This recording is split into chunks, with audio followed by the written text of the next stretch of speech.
Hey guys, welcome back. And college football is officially back as we have week 0 in the books.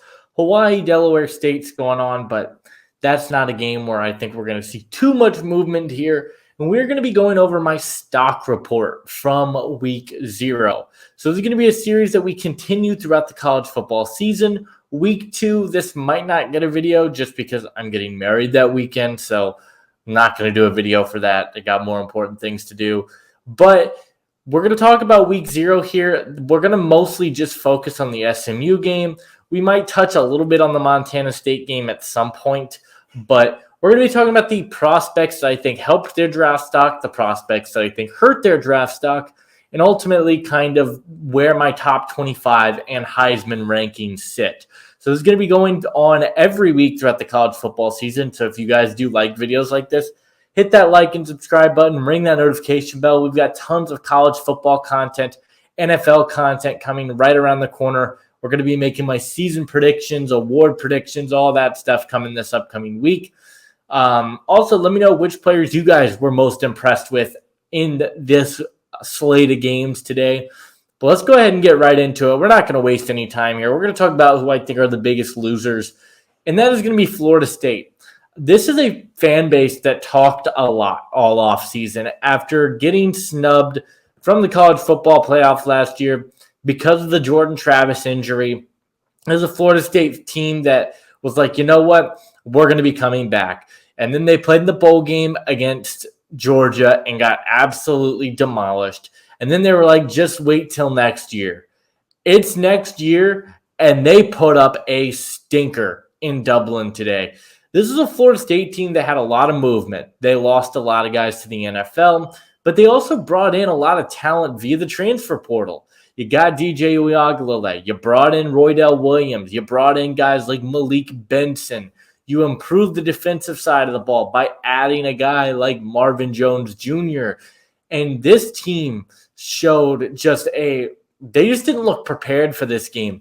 This was a team that a lot of people were saying had one of the best defensive lines in the country. They could not stop Georgia Tech's running attack. We'll get into some of those guys here in just a minute, but they couldn't stop the rushing attack. It seemed like they had no speed on the outside. The corners didn't do their job particularly well. And then offensively, a guy that didn't end up making my losers list, I thought Robert Scott, the tackle, was absolutely abysmal in this game. He got penalized a couple times for holding. He was getting beat on the outside edge against a Georgia Tech defense that was horrible last season. Florida State just looked unprepared. They didn't look disciplined. And now this is a team that was ranked in the top 10. They are now dropping out. This really hurts their ACC title chances. Georgia Tech put up an incredible game. We're going to get into some of the other individual players on this team because I do think there are some players that helped and hurt their stock a little bit more. But Florida State as a whole, really disappointing. And a team that had college football playoff hopes. Now, this isn't detrimental to that, but it's definitely not the way you want to start your season. So Florida State, they are the first big loser of the college football season. And then the first big winner to me is Haynes King, the quarterback from Georgia Tech, a player that I've had on my radar, haven't really broken down the film on him, but he was fantastic today. He was the guy that when he did the read option, which Georgia Tech ran a bunch of times in this game, he was really effective at getting to the outside, and he made some really nice plays. My favorite thing about Haynes King was he made good plays with his legs. He's got the speed to get to the outside, but he's strong after contact. He reminds a lot of people were drawing Riley Leonard comps last year in that Clemson game. The way that he just stays on his feet after contact, he just seemed faster than all the defensive players on the field, and that's really what won them this game. His RPO ability, his ability to make plays happen on the move, but he made timely throws. I mean, they didn't really challenge the ball deep down the field. He doesn't really have the arm for that. And you did see it at one point in this game when he had a wide open, I want to say it was in the second quarter of this game. He had a post route that the receiver ran a beautiful route. He overthrew it. The arm is still going to be in question here, but had a really, really solid game. Won them this game because of his ability with his legs, and he's moving up. I mean, still probably not a guy I would take high in the NFL draft, but a player that I think definitely earned himself some respect, as did most of this Georgia Tech team as a whole. So he is the first stock up player. And then we got to talk about the quarterback on the other side, and that's DJ Uiagalelei. Man, this is a quarterback that I think will get benched at some point this year. And just the fall off from DJ, just a player that was in 2020 one of the best backup quarterbacks in college football. When you saw him come in for Trevor Lawrence, everyone was like, Clemson did it again. You had Watson, then you had Trevor Lawrence. Now you have DJ. He was horrible. You saw it at Oregon State. Today was absolutely atrocious. I mean, you could blame a lot of different factors for Florida State's loss. The physicality in the trenches, the offensive line not showing up. They couldn't run the ball after that first drive. Lawrence Toafili was really, really good on that first drive. They just stopped giving him the ball. You kind of put yourself in a position where now you have to throw it. DJ is horrible at throwing past the sticks. I mean, that's really all it comes down to. He's got the arm talent. He's one of the most inaccurate quarterbacks that I think I've seen. Even on some of the completions, he's throwing it behind the receiver. He's just not putting the ball in a place that's safe for the receiver to get. He's already an older prospect that's now on his third college football team.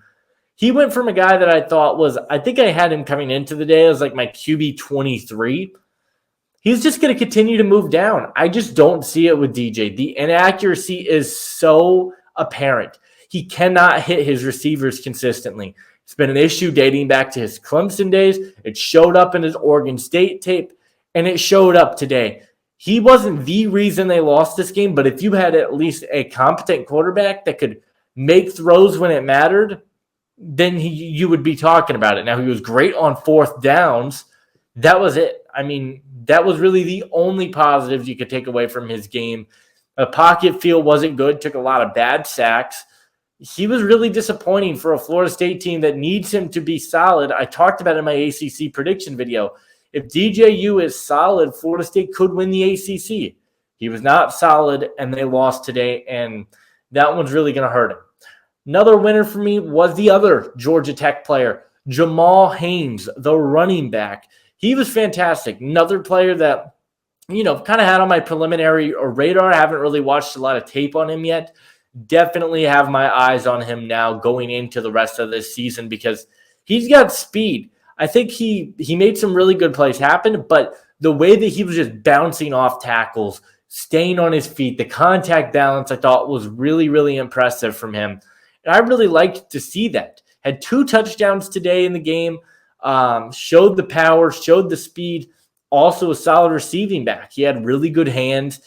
I like to see that from Jamal Haynes, a player that, is going to now have a little bit more national media attention because Georgia Tech had a huge win today. And I think he deserved it. He was the biggest focal point for this offense.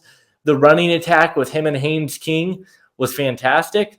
And I liked what we saw from him. He was really solid, had the speed, had the contact balance. And I think we're going to see a lot more from him in this upcoming season. So Jamal Haynes is a big winner for me going into the week. Going into another loser, might be a bit controversial. It is Preston Stone. Preston Stone for about 3 quarters in this game was pretty terrible. Got benched at one point in the first half. Preston Stone wasn't early my guy in this class, and I'm not all the way out on Preston Stone. Hear me out on this one. He's got potential to really still be that player, and we saw it late in the fourth quarter. He's a gunslinger. He's an all-or-nothing type quarterback. Started the game 1 for 7 with an interception, got benched, came back, finished with 220 yards, a touchdown, a pick. Not horrible numbers from Preston Stone, but you were playing Nevada, one of the worst teams in the FBS. You should have lit this team up. Really subpar performance from a quarterback that I think is an above-average quarterback. He's got an elite arm. He's got athleticism. He's got the size. He's got to piece it all together. SMU really disappointed. Even though you get a win, That's not something you feel excited about moving to the ACC coming in from the American. Preston Stone has the talent. Can he piece it all together? Can he be a little bit more consistent? We're going to find out this year. That was a bit of a disappointing performance. Now, he finished strong. Hopefully, he can carry that into next week. But the way he started that game, pretty concerning for me. And he is going to be one of the big losers of the week. Another winner for me from this week, it was actually Marvin Jones Jr., the edge rusher from Florida State. A player that I don't really think got the respect he deserved. When you look at the box scores, it's not really going to show up. Marvin Jones Jr. had a few plays in this game where I was like, holy cow, I think he might have a better chance of being selected high than Patrick Payton, who really didn't show anything in this game. I did my prospect spotlight on him earlier today. Patrick Payton was not very good today. Marvin Jones Jr., on the other hand, was very impressive. Had that really He had that really quick first step. He showcased a really nice spin move at one point in this game. You're like, okay, you've got something here. Was overall really impressed with his performance. It's not going to show up on the box score, but he showed some pass rush moves. He showed the athleticism, which Florida State brought him here to do. And you feel pretty good about that going into the year. So big fan of what Marvin Jones Jr. showed today. I really liked that performance from him. Again, didn't have a sack, but I think once the PFF numbers come out, he's going to have at least 2 or 3 pressures. Got into the backfield on a few plays, had a tackle, and I think that's enough. We don't have any more losers like as a slide, but I do think Vegas is a loser today because you had plus 10.5 on Georgia Tech. That one was wrong. You had plus 13.5 on Montana State or on New Mexico. That one you got wrong. SMU was minus 27, and they won by a touchdown. All 3 of the games today, they covered the spread. That's not great. Vegas is a loser today. That Georgia Tech bet was free money from the get-go. I've been saying it all week. I said it on my Twitter today where you guys can go follow me at JWAC Reacts. But the final winner of the week was a player that really surprised me today. That's RJ Maryland, the tight end from SMU. 0 receptions and 2 targets in the first half. Finishes the game with 8 receptions, 162 yards, and the game-winning touchdown. Now, if you guys know me from any of my stuff, RJ Maryland was one of those guys in this class that I had been like, really? Like, this is a guy that's getting some of the respect that he is? He showed it today, and he shut me up pretty quickly. Had an unbelievable play late in the game, showed some elite athleticism, was able to win downfield, great hands in this game. And that's what you want to see. He's 6'4". He's got great hands. He showed the speed, showed good ball tracking ability. He's going to move up on my tight end rankings without a doubt. I didn't have him in the top 15. I think I had him at number 16. I think he's going to jump up to that number 13, number 12 spot for me right now. It's a very, very good tight end class with a lot of depth. I think RJ Maryland deserves to be in that conversation right now. After the game he put up today, great hands, a pretty solid route runner, and I think he's going to become Preston Stone's best friend in this offense this year. He's a big winner for me for the week. Now, let's take a closer look at the Heisman race right now, where we got 3 guys that have moved up. Dillon Gabriel, Carson Beck staying where they're at the moment, but Haynes King and Jamal Haynes lead the list to quarterback award. Even though I think Jamal Haynes is a little bit more impressive, Haynes King is going to sit comfortably in that first place spot after week 1. He was the best quarterback for the best team today and showed that dual threat ability that we've been talking about all summer long with him.